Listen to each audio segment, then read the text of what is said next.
నా పేరు వైశాలి సార్. నేను పీడబ్ల్యూసీ అనే కన్సల్టింగ్ ఫర్మ్కి పనిచేస్తాను. And I work out of T Hub. We help startups to scale up. My question is to KTR again. మీరు చిన్నప్పటి నుంచే స్టార్ట్ చేయాలి సోషల్ గుడ్, సోషల్ ఎక్స్పోజర్ అన్నారు.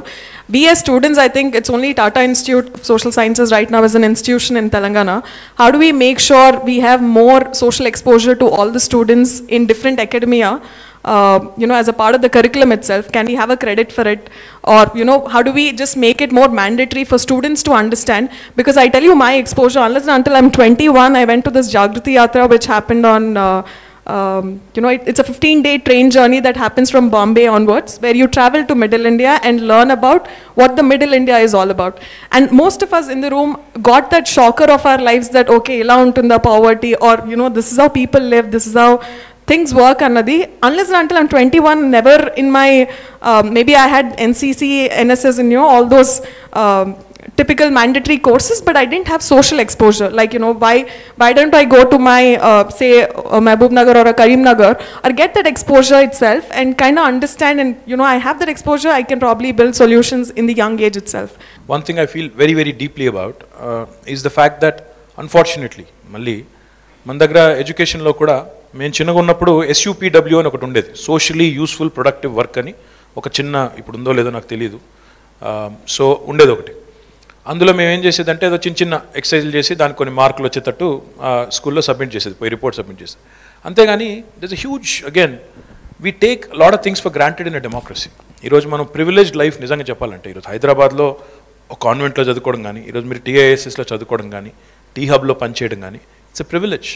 Unfortunately, those privileged lot in this country take everything for granted. That's because, we are insulated. చుట్టూ ఏం జరుగుతుంది అనేది కూడా మనకు తెలియదు. చాలామంది, ఒకరిద్దరం కాదు, చాలామందికి తెలియదు. నేను ఒక ప్రయత్నం చేస్తాను, 2 ప్రయత్నాలు చేస్తున్నాను. I'll just share my experience about that. One, in Telangana, we started something which we are very proud of. We started, because I think that goes back to Pranati's question.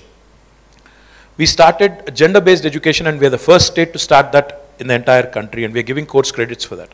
చిన్నప్పటి నుంచే ఈ పేట్రియార్కియల్ సొసైటీ ఏదైతే ఉందో, ఇందులో అమ్మాయిల్ని గౌరవించడం అంటే వాళ్ళని పెట్టి పూజించడం కాదు, పటాలు పెట్టి పూజించడం కాదు. గౌరవించడం అంటే ఇతర మనిషిని మనిషిగా గౌరవించడం, మనిషిని మనిషిగా గుర్తించడం, సంస్కారంతో వ్యవహారం చేయడం. అలాంటి ఒక సిస్టమ్ రావాలనే ఉద్దేశంతో జెండర్ బేస్డ్ ఎడ్యుకేషన్ స్టార్ట్ చేసాం, నెంబర్ 1. రెండవది, మొన్న ఈ మధ్యన మా రోడ్ సేఫ్టీకి ఒక క్యాబినెట్ సబ్ కమిటీ చేశారు. రోడ్ సేఫ్టీ సబ్ కమిటీలో నేను ఒకటి ప్రపోజ్ చేశాను.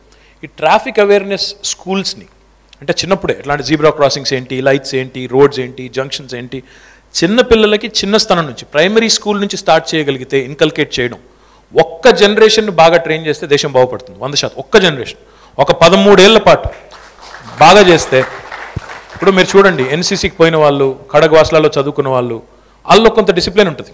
ఇప్పుడు ఇజ్రాయిల్ చూడండి, ఇజ్రాయిల్లో military training is compulsory, every family, every person it's compulsory. మన దేశంలో ఏంటంటే ఏమీ చేయకపోయినా నడుస్తుంది, చాలామంది ఉన్నాం కదా అనుకుంటాం మనం, 130 కోట్ల మంది ఉన్నాం కదా, మనం కాకపోతే ఇంకోటి చేస్తాడులే అని వదిలేస్తున్నాం. సో ఇలాంటి కొన్ని చిన్న చిన్న మార్పులు మేము ప్రయత్నం చేస్తున్నాము. But I think your question is much bigger. You are saying from an early stage expose our children to the real India, because there are 2 Indias which we all know, one privileged India, one not so privileged India. You are saying the children from privileged India, if they are exposed to not so privileged conditions, తప్పకుండా వాళ్ళలో చిన్నప్పటి నుంచి ఒక sense of responsibility, social responsibility inculcate అవుతుందన్నారు. దానికి నాకు తెలిసి 21 ఏళ్లతో సంబంధం లేదు. మరి మీకు ఎవరు చెప్పారో నాకు తెలియదు, కానీ 21 ఏళ్ళకో 18 ఏళ్ళకో ఓటు వస్తుంది అంతే తప్ప 21 ఏళ్ళ తర్వాత పెళ్లి చేసుకోవచ్చు. కానీ మీరు ఇలాంటి పనులు చేయడానికి చిన్నప్పటి నుంచి స్టార్ట్ చేసేయచ్చు. So I think we have started something. Hopefully we'll be able to bring about some real tangible change. అన్ని స్కూల్స్లో నేర్పాల్సిన పని ఏం లేదని నా ఫీలింగ్. పేరెంట్స్ రెస్పాన్సిబిలిటీ అది. నువ్వు ఫస్ట్ ర్యాంక్ వస్తే చాలు, సిలబస్ పూర్తి అయిపోతే చాలు, హోంవర్క్ అయిపోతే చాలు అనేది, యువర్ సిటిజన్, నీకు జాబ్ వస్తుంది, పెళ్లి చేసేయచ్చు, పిల్లల్ని పోషించుకుంటావు, పీరియడ్. తప్పండినా అంటే ఓన్లీ ఫస్ట్ ర్యాంకేనా? నీకు 4 ఇంగ్లీష్ మొక్కలు, ఫస్ట్ ర్యాంక్ వస్తే యు ఆర్ డన్. ఇది పేరెంట్స్లో ఉన్న రాంగ్ కల్చర్ అది. మంచి స్కూల్లో వేద్దాం, వాడికి ఫస్ట్ ర్యాంక్ వస్తుంది తప్ప, వాడికి చిన్న ఎథిక్స్, ఇది చేస్తే మంచి, ఇది చేస్తే చెడు అని. అమ్మ నాన్న మాట ఇంకెక్కువ వ్యాలిడ్ టీచర్స్ కంటే. So I think the next generation, మీరు మీ పిల్లలకి చెప్పగలిగితే కనుక, జస్ట్ సార్ అన్నట్టు 1 జనరేషన్ అదే కంటిన్యూ అవుతుంది.